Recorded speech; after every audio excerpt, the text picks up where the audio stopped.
حبايبي، السلام عليكم ورحمة الله وبركاته. عاملين ايه؟ يا رب تكونوا بخير. جايلكم فيديو جديد ان شاء الله. يا رب الفيديو يعجبكم. وقبل ما نبدأ الفيديو نذكر الله والصلاة والسلام على رسول الله. حبايبي، كان عندنا كنت عاملة صابون اول امبارح وجي حامي شوية، البوتاص بتاعه جه حامي شوية، فعدت تدويره تاني بعد ما نشف. رجعت عملته تاني من اول وجديد. ويلا بينا بقى نشوف الفيديو احنا عملنا فيه ايه.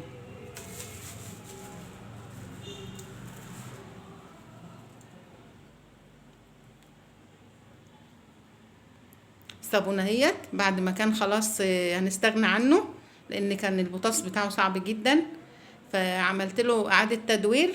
وان شاء الله يعجبكم الفيديو باذن الله، ويا رب نستفاد كلنا من بعضنا ان شاء الله.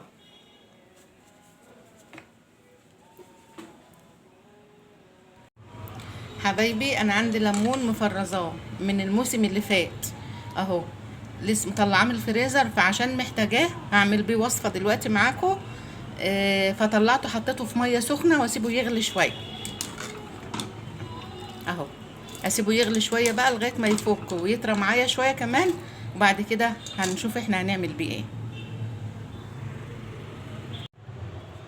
اهو. يا حبايبي، هنا كده انا بصفي الليمون اللي انا عملته دلوقتي في الميه السخنه اهوت. بصفيه لان محتاجه الميه بتاعته، بس انا مش محتاجه الليمون نفسه، محتاجه ميته بس اهو. انا سخنته بس عشان يفك، لان انا مفرزاه، انا ما سلقتوش. انا عايزاه كده عشان يبقى له ريحه ليمون حلوه في الوصفه اللي احنا هنعملها دلوقتي اهو. صفيه كده اهوت بس اهو. يا حبايبي، هنا اهوت ده نص اللتر الميه بتاع الليمون اللي انا حطيته على النار عشان يفك، لان كنت مفرزاه في الفريزر. هنحطه دلوقتي اهو. انا صفيته كم مره علشان يبقى نضيف، مفيش فيه اي تكتلات ولا حاجه. وهنجيب كمان دلوقتي لتر زيت واحطه كله مع بعض اهو. يا حبايبي، ده زيت مستعمل، زيت مكان قلي. انا ببقى صفيه الاول وانا بحطه في الجيركن دهوت، وبعد ما باجي استعمله برضو برجع اصفيه تاني اهو. ده زيت مستعمل. اي زيت بيتبقى عندي بعبيه كله في الجيركن ده عشان انا بستخدمه في الصابون. ما ببيعش زيت خالص، لان يعني حرام ان احنا نبيع الزيت، بيستخدموه في حاجات مش كويسه. فاحنا نستعمله احنا في صابوننا، في حاجتنا، في تنظيف الشفاط. بيبقى حلو قوي قوي في تنظيف الشفاط بتاع المطبخ، حلو جدا، حلو جدا جدا في تنظيف الشفاط. لما اجي انضف الشفاط برضو هبقى اعمله معاكم ان شاء الله. كده اللتر الزيت اهو هحطه على الميه، على الميه الليمون كده،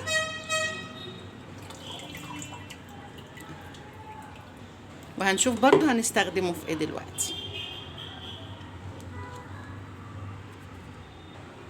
يا حبايبي، انا كنت عامله صابون امبارح والبوتاص بتاعه يعني جه كتير، فهنعمل فيه ايه؟ هنرميه وبيحرق الايدين قوي، عشان كده انا ماسكه السكينه من بعيد اهوت، وماسكه بالايد التانيه بالجوانت. وبعدين شوفوا بيفرق ازاي، يعني معنى كده ان البوتاص بتاعه كتير بيحرق جدا. او مثلا ممكن يكون البوتاص بتاعه قوي، ان ممكن يكون جديد لسه.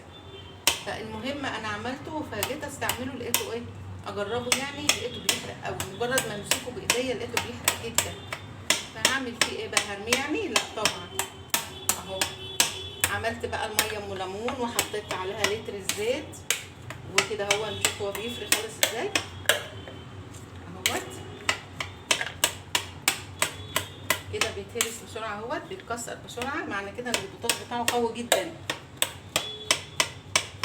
بوتاص قوي وممكن يكون زياده شويه. فاهو كده حطيت هنا اهو. طبعا انا عملت كميه كبيره اهي زي ما انتم شايفين، بس طبعا عشان وقت الفيديو كده ما رضيتش ان انا اطول معاكم اهو. كميه كبيره، ده كان كيلو بطاطس اهو. حتى مش عارفه امسك القطعه اللي انا بقطع عليها دي بايديا، عشان برضو ايه بتعمل بتحرق.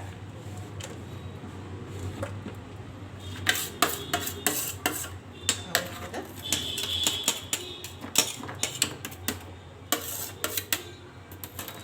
هبدأ بقى اقلبه جامد كده. طبعا هي كمية كبيرة، ده كيلو يعني، كان كيلو بطاطس ما شاء الله يعني. ان شاء الله يبقى حلو، ويبقى برضو استفدنا منه وزودنا كمان الكمية، لان حطيت لتر زيت ونص مية ليمون مغلية زي ما انتوا شفتوا معايا في الفيديو. حاول بقى كده اقلبه، ولو محتاج يتحط على النار شوية هحطه. هشوف كده اهوت معاكم.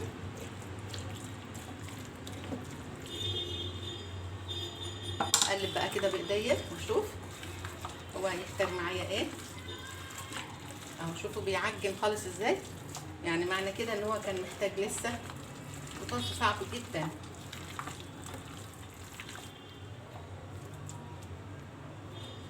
نجيب برضو اهو يا حبايب قلبي. انا فكيت الصابون كله، عملت كله بالسكينه كده زي ما انتوا شفتوني. بس اوعي ايدك تيجي يمه خالص خالص، لان بيحرق جدا. انا حتى ماسكه فوطه اهي، لان لو في حاجه مثلا في البلاستيكيه لازقه ولا حاجه ما تتعبنيش. اهوت فضيته كله. حطيت هنا شويه ميه سخنين في الحله دي، وبعدين حطيته عليها هون، وهدوبه بقى فيها. وان شاء الله هيبقى زي الفل باذن الله. ان شاء الله يا رب يبقى زي الفل ان شاء الله. اهوت يا حبايبي فضيته كله اهوت في الميه. حطيت شويه ميه صغيرين خالص خالص في الحله، علشان ايه؟ انا عايزاه يسخن بسرعه ويفك بسرعه. وبعد كده حطيته عليها هون، وهدوبه بقى فيها لغايه ما يبقى الدرجه اللي انا عاوزاها خالص ان شاء الله.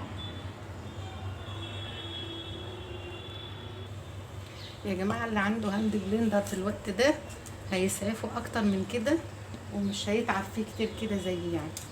اللي عنده هاند بلندر يعمله بقى، وان شاء الله هيبقى زي الفل. واحلى صابون هتستعملوه لما ينشف هنشوفه كلنا مع بعضنا ان شاء الله. انا شويه الوقت هبدا افضيه في الصاجه اللي هحطه فيها.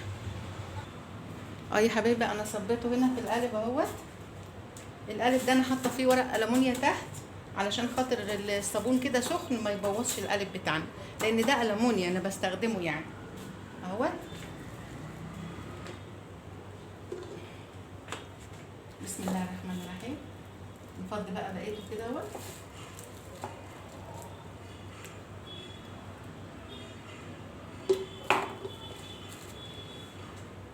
يا رب يكون واضح ان شاء الله. بقى لما يربط ويبقى حلو هنشوفه بقى مع بعضنا. هنشوف بقى هو هياخد مده قد ايه، لان طبعا سخن يعني فما هيحتاج مده. هنشوف هيحتاج مده قد ايه، واما يجهز هنشوفه مع بعضنا ان شاء الله.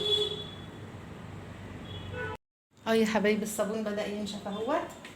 نقطعه بقى مع بعضنا. لسه برضه طري شويه، عشان ايه بقطعه هو طري كده عشان اعرف اقطعه، لان لو جمد عن كده مش هنعرف نقطعه خالص، هيبقى جامد علينا قوي. اهو بسم الله الرحمن الرحيم.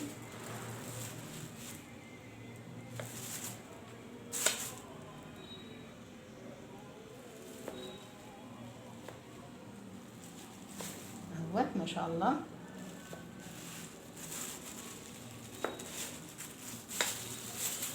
اهوت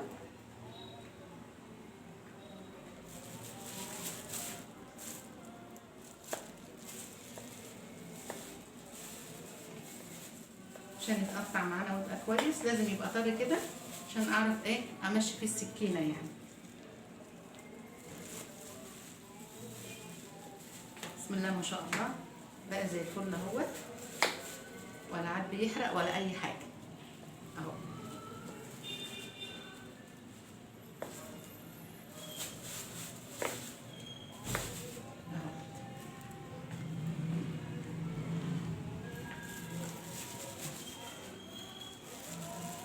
بس هو لسه طري، انا برضو خايفه امسكه كده.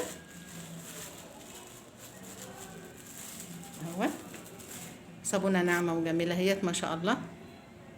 اهي صابونه ناعمه وحلوه اهيت ما شاء الله.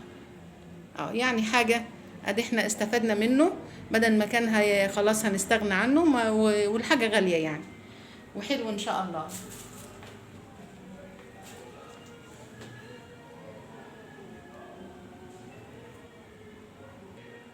خلاص كله اتقطع اهوت. حلو ان شاء الله يا رب. ربنا يصلح ما بين ايدينا جميعا يا حبايبي يا رب ان شاء الله.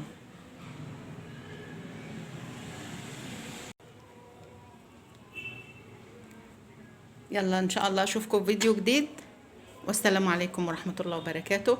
وعملنا الصابون بتاعنا اهوت ونستفاد منه، وان شاء الله حلو باذن الله. هو بس لما ينشف قوي هيبقى احسن كمان.